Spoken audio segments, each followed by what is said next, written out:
Thank you very much, Veronica. And it's a great pleasure to be with you here this afternoon. Although it has to be said that it's always challenging to try and get everybody here after everybody's had an opportunity to meet one of the Bills. And today we had Bill Clinton, so I hope the group that was there listening to Bill Clinton has managed to get to us by now. So what I want to do is I want to take the next 15 minutes or so to talk to you about the potential and the challenges involved in ARV-based prevention. And what I want to do is I want to first talk about the clinical trial evidence, which I'm going to do in a very cursory kind of way. And I really want to focus on the challenges and what are some of the myths that we have to deal with and what are the needs before making some concluding remarks. So this diagram summarizes the totality of the evidence that we have of randomized controlled trials on their primary efficacy outcome. And if you look across, I'm not going to go through each of these studies, but if you look at it, all of these cover the use of antiretrovirals for prevention. But there are two very fundamental differences. The first is that there's the one study, which is the HPTN 052 study. It's listed as the second one from the top, which is using antiretroviral as treatment in HIV-positive individuals for prevention. And all of the other studies are using antiretrovirals in HIV-negative people to protect them from acquiring HIV infection. So HPTN 052 is the use of ARVs to prevent transmission, and the other trials are about the use of antiretrovirals to prevent acquisition. So it's the use by HIV-negative people. And these trials cover both oral formulations and topical formulations as microbicides, gels. They also cover single agents like tenofovir or combination agents like Truvada. So we have, in this diagram, we have the totality of evidence. And if you look across all of these studies, basically, overall, they show quite convincingly that the use of tenofovir for HIV prevention, regardless of whether you use it in any formulation, in other words, whether you use it topically or orally, is effective in preventing HIV. And with HPTN 052, which I'll touch on in a little bit more detail in a minute, we see a much higher level of protection. So in fact, let me go to that. So in May 2011, the HPTN 052 study showed that antiretroviral treatment, the treatment we use standardly to treat people for HIV infection, had an additional benefit in that it protected onward transmission of the virus. And this was a study done in discordant couples in the Americas and in Africa, and it showed a 96% effect, a protective effect of ART. Now, it has to be said that this 96% only looks at the matched viruses. So there are about 1/3 of the infections that occurred in these discordant couples occurred outside of the partnership. So HPTN and the treatment paradigm works because you got the HIV-positive individual protecting the HIV-negative individual. But if the HIV-negative individual is having external liaisons, then of course the use of antiretroviral treatment with the discordant partner is not of benefit. But if you look at those where the viruses are matched, then we see this very high level of protection, very high level of efficacy. So that has given us an additional armamentarium to the tools that we already have. And I presented this in my plenary, so I'm actually going to skip this in too much of detail, in that we've seen with microbicides, with the use of oral pre-exposure prophylaxis, whether it's in men who have sex with men or in discordant couples, or whether it's in injecting drug users. We see the benefits. We've always known about post-exposure prophylaxis. And all of these give us the option of using ARV prophylaxis and including treatment for prevention.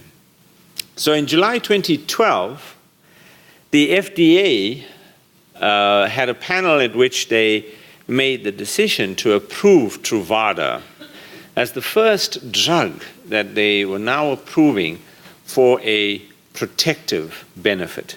So they were now approving the use of antiretrovirals in HIV-negative individuals for prevention. And soon thereafter, the CDC produced guidelines, and these guidelines focused on men who have sex with men, and then other additional guidelines on heterosexually active adults about the use of PrEP to prevent HIV infection. But despite all of this evidence, what I showed you is quite compelling evidence from the IPREX study, from the Partners PrEP study, from the TDF2 study, all of these concord, showing basically all going in the same direction, regardless of population. You're seeing this benefit, yet we have this tardiness. And it comes across in a range of different ways that we're not getting the kind of rollout that we should be seeing with PrEP. And in some instances, we even have street protests going on. And this was a protest march. Actually, it's not so much a protest march, but a march calling for the tenofovir gel to be made available to women in Africa. So we're having this challenge. So what is holding us back? So I thought I would touch on what I've referred to as the 7 falsehoods. Actually, it turns out I added an 8th this morning. So it's actually the 8 falsehoods of ARV prophylaxis to prevent HIV. So the first is that PrEP should only be used for prevention after all eligible AIDS patients are on treatment. So in other words, we should not be redirecting the use of ARVs for prevention in HIV-negative individuals until everybody who needs treatment is on treatment. So I said, well, that sounds, on the face of it, quite a plausible reasoning. But actually, when you think about it, for every person we put onto treatment, we have about 2 new infections occurring. So this idea that we will restrict the use of antiretrovirals and provide it only for treatment, we are basically, for every patient we're putting on treatment, we're going backwards still. We can never reach a point where we will be able to put everybody on treatment. And in reality, what we have to do, while we're putting patients on treatment and saving lives, we at the same time have to be looking at every possible tool we have to prevent those 2 people from acquiring HIV. So it is simply a false logic to believe that you have to first do one and then the other. In reality, what we have to be doing is to be using our tools in unison. And so some have argued, we don't really have the money to do that. Well, actually, the cheapest part of all of this is the drugs. The drugs are really at such low prices and access pricing in Africa and most of the developing world that the cost of the drugs is not the issue. The bigger challenge is the health systems issues. And there we have to be looking at efficiencies. And the only way to look at efficiencies is to implement. And as you implement, you learn to scale up and you learn efficiency. So this is just simply a false logic to believe that we have to wait until all 35 million people in the world have antiretroviral treatment before we use these drugs for PrEP. The second is not safe to give ARVs to healthy people. I think we can deal with that quite quickly in that most of the drugs we're talking about today, when we use them for treatment or prophylaxis, have actually excellent safety profiles. And drugs like tenofovir have been used in thousands and thousands, hundreds of thousands of patients. And we know their safety profile, and we know the challenges they bring in terms of side effects, and we know how to deal with them. And then the third is that asymptomatic people will simply not adhere to these ARVs for prevention or for treatment. So no point in putting these patients on treatment for prevention or using it as PrEP especially when it's not provided by doctors, if you're just going to sort of hand them out. Well, this is an analysis of all of the studies together. And if you look at it across the board, on the x-axis, I've put down the adherence levels as measured by drugs, and on the y-axis, the effectiveness that was demonstrated in the trial. So if you look at the top end, you'll see Partners PrEP with the use of Truvada in the Truvada arm had the highest efficacy. It also had the highest, among the highest adherence. So, and where you see high adherence, you see high effectiveness. Where you see low adherence, you see low effectiveness. And this relationship is a very strong one. The correlation coefficient is 0.86, which is a very high correlation. There's no doubt if you take these drugs, they work. In fact, what kind of logic would it be to say if you don't take these drugs, you should expect them to work? Of course, you have to take them. So what is it that drives people to take them? Well, much of it has to be an internally driven process. In other words, you've got to reach a point where you have a set of reasons why you're taking these drugs. And we saw that most clearly in the Partners PrEP study, where in discordant couples, the HIV positive partner had a very strong motivation to take, to support the HIV negative partner in protecting themselves. And the HIV negative partner had a very strong motivation to take these PrEP drugs. So in reality, if we deal with the fundamental issues of the reasons why people need to take PrEP, and if they have their motivation to take these drugs, we find good adherence. It's when we try to impose on them our own ideas and we are trying to give drugs to people who haven't come to terms with their own risk yet, that they will start to not adhere as they should.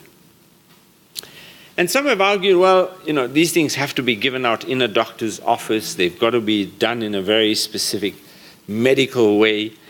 Well, I want to make the point that in the most rural parts of South Africa, we run a clinic.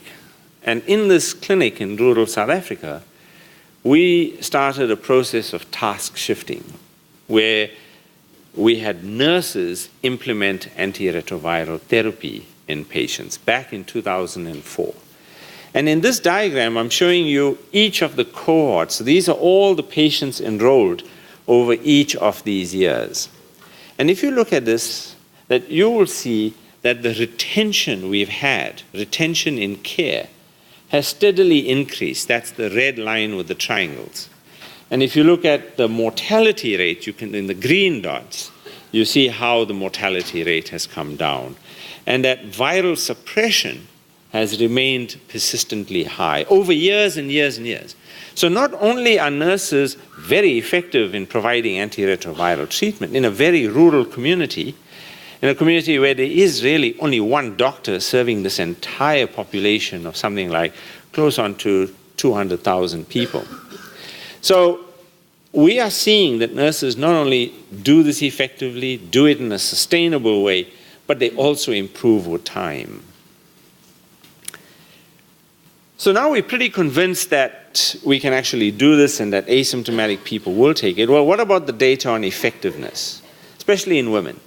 Well, if we look at the effectiveness levels from each of the trials and focus on those based on detectable drug, we see very high levels of effectiveness across all the studies. So let me go quickly through the remaining falsehoods. The fifth is that trials in discordant couples, that's nothing to do with the community. Discordant couples are very special. So HPTN 052 won't really work in a community setting, or Partners PrEP won't work in a community setting. Well, that myth you can dispel straight away. In this paper in Science, where across the board, when we look at those communities who have higher levels of ART coverage, we see higher levels of protection against HIV infection. So high coverage with ART is associated with declines in HIV acquisition. So in this we see at a community level. So the HPTN 052 results, we know we can translate to a community level. Drug resistance from PrEP will undermine the future of HIV treatment, and PrEP will just increase the risk and decrease condom use. Well, let's look at what the data show. So the top diagram is from an analysis done by Umi Abbas, where she modeled this, and she looked at the contribution over time of drug resistance from the use of treatment, from the use of PrEP, and a combination. And you can see quite clearly that the bulk of resistance is going to emerge from treatment, not from PrEP. Indeed, if you use PrEP, if you use the drugs, you don't get infected, and so you don't have resistance. And if we look at the bottom diagram, so this is condom use in the Caprisa 004 tenofovir gel trial, we see high levels of self-reported condom use across the board over time. And we have other ways in which we look at STDs, for example, and we see similarly that they are sustained low levels over time. So let me end off with the last of the 8 falsehoods. And that is that, we really don't know how to provide PrEP. And so we need demonstration projects before we can roll this out. To me, this is just procrastination. Nothing more, nothing less. In reality, how do you learn to do something? You learn to do it by doing it. And so I believe we should be doing it. And so a group in San Francisco, they did it. And they went and implemented PrEP, and they've learned from that experience. And they're just going to do better the next time. And I think that's a very important lesson for all of us, that through implementation we learn. The more you try and create demonstration or artificial environments to do this, the less we learn about what it's going to take to do this in the real world. I want to end off by saying that we really need these drugs. We need them for key populations. We need them for all those who are at risk of HIV and who want to use these to protect themselves. I've used this diagram to make the point that if you look at the 15 to 19-year-olds, in the blue line is the prevalence in boys, in the red line is the prevalence in girls. If you look at the ages at 15 to 19, you can see that the HIV prevalence in girls is substantially higher than the boys. We've got to do something to stop that. We've got to do something to prevent that red line from taking off in that kind of way. We've got to find a way to protect those girls, whether it's through treatment in a community setting or through a combination of treatment and PrEP or PrEP. We've got to find that technology. And if we look at this burden across Southern Africa, you can see consistently HIV prevalence is higher in young girls than it is in boys. We have to remedy this. We've got to empower these young girls to protect themselves. We've got to deal with the very high HIV prevalence rates and incidence rates in men who have sex with men. A key population across the board, country after country. We see the high proportion of HIV that is concentrated in the MSM population. And the same with IDUs. Country after country, we see the importance of IDUs in spreading and being part of the important risk groups for HIV. So let me end off with, what are the gains to be made?